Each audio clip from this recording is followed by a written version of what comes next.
हाय बच्चों। कक्षा 10 के हमारे सभी बच्चों को हार्दिक स्वागत अभिनंदन है। आपका अपना साथी संजीत कुमार भारती आपके अपने चैनल एजुकेशन विद संजीत में सभी बच्चों का हार्दिक स्वागत अभिनंदन है। आशा करते हैं कि आप लोग जहां भी जैसे होंगे अच्छे होंगे, स्वस्थ होंगे। तो आज हम आप लोगों के लिए लेकर के आए हैं आपके फिजिक्स के विषय में पूछा जाने वाला जो क्वेश्चन होता है, प्रतिरोधों का श्रेणी अथवा समांतर क्रम संयोजन। ये बहुत बार क्वेश्चन पूछा गया है और यह रिपीटेड क्वेश्चन है, इसलिए आज हम आपके लिए लेकर के आए हैं समांतर और श्रेणी क्रम के प्रतिरोधों का जो संयोजन होता है आप किस प्रकार से करेंगे, सरल से सरल भाषा में आपको हम बताने का प्रयास करेंगे। तो चलिए आइए शुरुआत करते हैं प्रतिरोधों का श्रेणी अथवा समांतर क्रम संयोजन। तो सबसे पहले हम प्रतिरोधों का श्रेणी क्रम संयोजन शुरू करें। इससे पहले अगर आप नए हैं तो हमारे इस चैनल को सब्सक्राइब कर लीजिए और ज़्यादा से ज़्यादा बच्चों तक शेयर करिए, जो यह क्लास आपके लिए बहुत ही महत्वपूर्ण होने वाली है। तो आइए चलते हैं, शुरुआत करते हैं।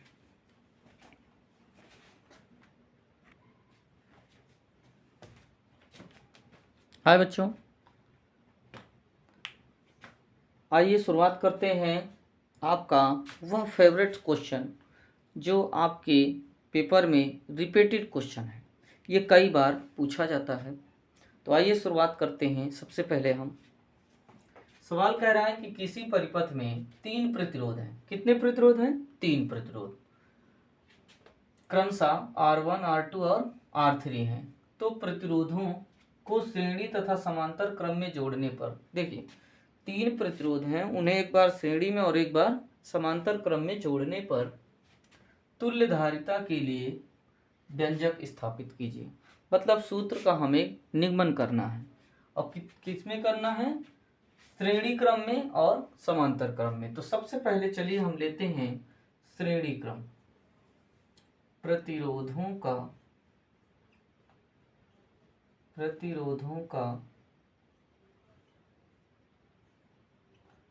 श्रेणी क्रम संयोजन। तो अगर हम बात करें चित्र की, तो चित्र होता है ये आपका,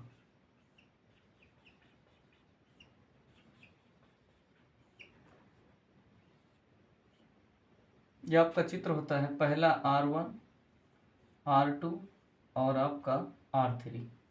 अगर हम बात करें इसमें, तो जो धारा का जो मान होगा वो सभी के लिए समान होगा और जो विभवांतर होगा V1, V2 और आपका क्या होगा? V3 होगा। अगर हम श्रेणी क्रम की बात करें तो श्रेणी क्रम संयोजन में क्या होता है कि धारा का मान सबके लिए क्या होता है? समान होता है, परंतु विभवांतर का मान प्रत्येक प्रतिरोध के लिए अलग अलग होता है और यहाँ से जाता है V, और प्रत्येक प्रतिरोध में होता है पहले के लिए V1, दूसरे के लिए V2 और तीसरे के लिए V3 होता है। चलिए शुरुआत करते हैं। सबसे पहले लिखेंगे माना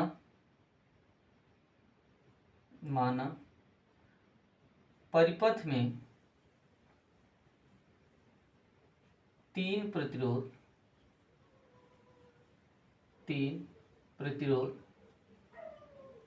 क्रमशः R1, R2 व R3 हैं। परिपथ में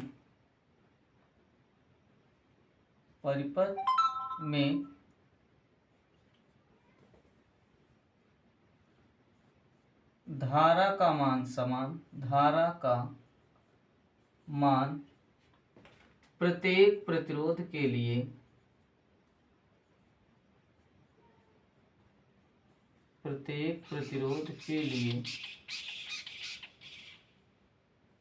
समान तथा विभव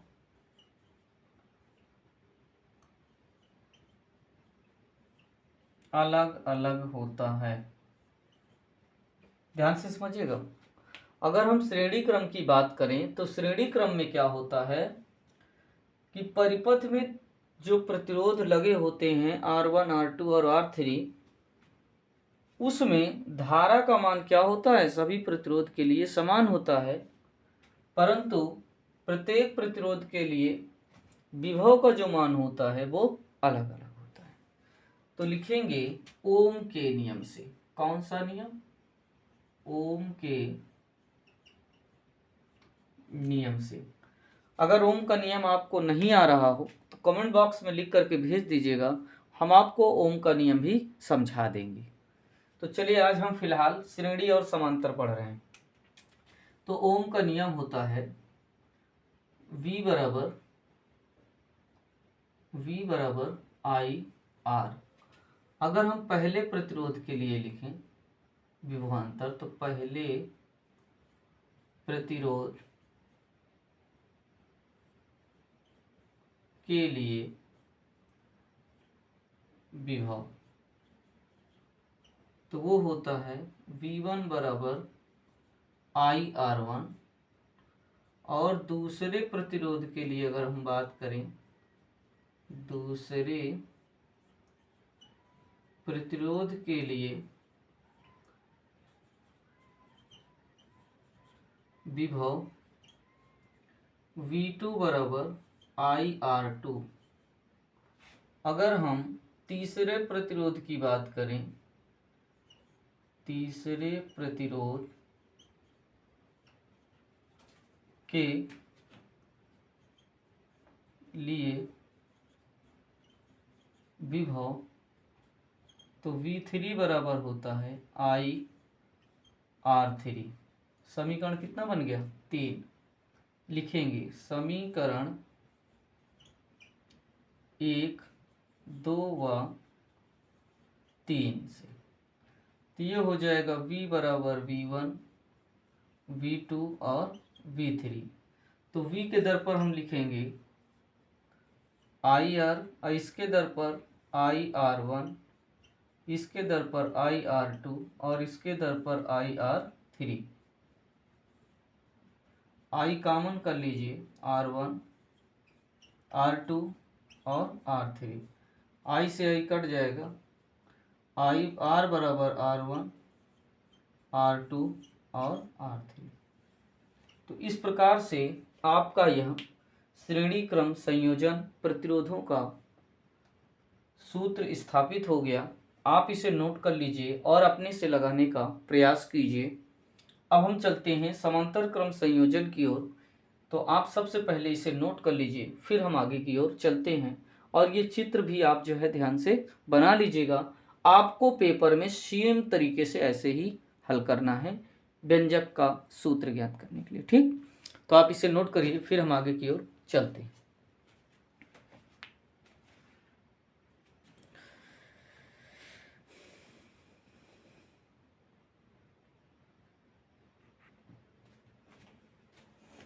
हाय बच्चों, आइए हम दूसरे स्टेप में चलते हैं। तो दूसरा स्टेप है प्रतिरोधों का समांतर क्रम संयोजन। कौन सा क्रम? समांतर क्रम संयोजन। समांतर क्रम के लिए जो आपका चित्र होता है,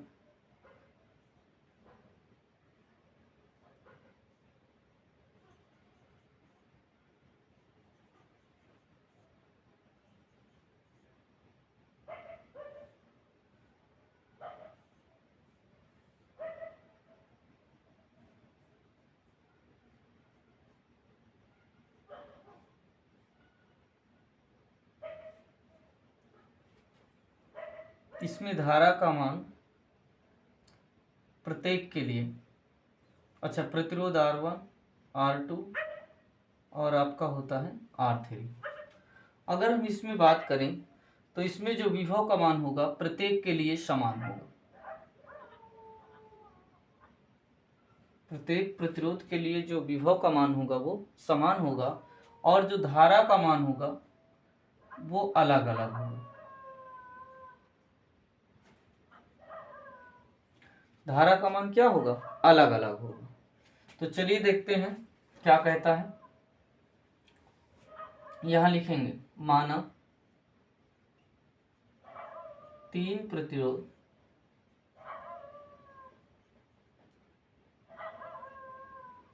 क्रमशः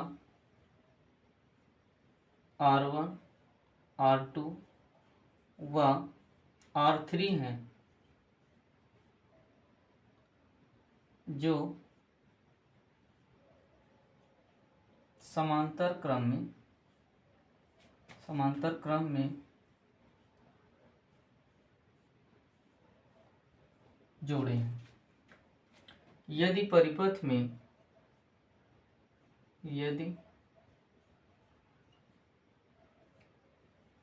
में विभव का मान समान, परिपथ में प्रत्येक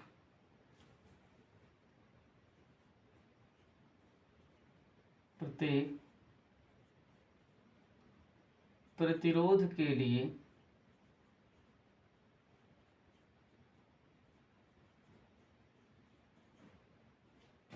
विभव का मान समान व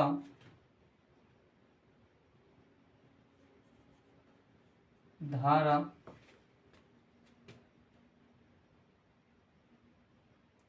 अलग अलग समान व धारा अलग अलग होती है। तो आपको हमने क्या कहा कि ये जो आपका परिपथ बना हुआ है, इस परिपथ में समांतर क्रम संयोजन के लिए विभव का मान सभी प्रतिरोध के लिए समान होता है और धारा का मान सभी के लिए क्या होता है, अलग अलग होता है। तो यहां पास लिखेंगे ओम के नियम से, ओम के नियम से। ओम का नियम जब लगाएंगे तो सूत्र होता है V बराबर IR या I बराबर V अपान R। तो लिखेंगे पहले प्रतिरोध के लिए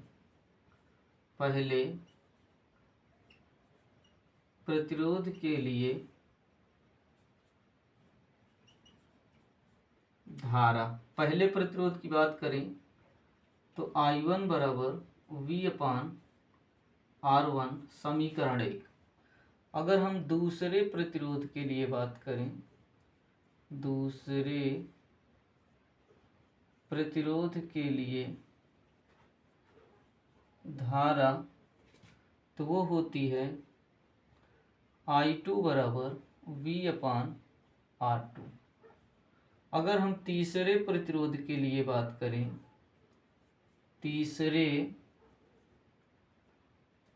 प्रतिरोध के लिए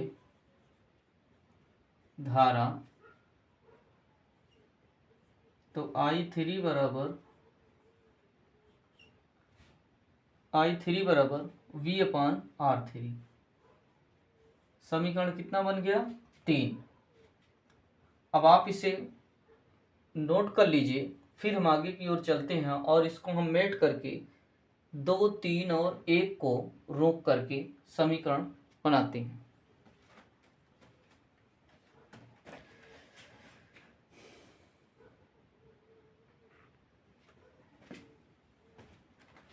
हाय दोस्तों, देखिए लिखेंगे यदि परिपथ में कुल धारा I है तो I बराबर I1, I2 और I3। तो I के स्थान पर V बटे R, I1 के दर पर V बटे R1, इसके दर पर V बटे R2 और इसके दर पर V बटे R3। अगर हम इसमें देखें तो B कॉमन मिलेगा तो V बटे R बराबर V कोष्टक में बचेगा 1 बटे R1, 1 बटे R2 और 1 बटे R3। v से v क्या हो जाएगा, कट जाएगा। 1/r बराबर 1/r1, 1/r2 और 1/r3। इस प्रकार से ये आपका समांतर क्रम संयोजन प्रतिरोध का पूर्ण हुआ। आशा करते हैं कि आप लोगों को यह हमारे द्वारा बताया गया श्रेणी तथा समांतर क्रम संयोजन प्रतिरोधों का समझ में आया होगा। ये पेपर का रिपीटेड क्वेश्चन है भौतिक विज्ञान का, तो आप उसे ध्यानपूर्वक लगाइए। और अगर आप अभी तक हमारे इस चैनल को सब्सक्राइब नहीं किए हैं तो सबसे पहले सब्सक्राइब कर लीजिए, जिससे आने वाली जो वीडियो है सबसे पहले आप तक पहुँचे। और इसी प्रकार के सवाल जो भी आपके इसमें आते हैं, आप लोगों को हम विज्ञान और गणित में बना देंगे ऐसा जो आप लोग बेहतर से बेहतर नंबर लेकर के आएंगे। तो आज के लिए इतना ही रखते हैं, अगले दिन फिर मुलाकात होगी। तब तक के लिए जय हिंद, जय भारत।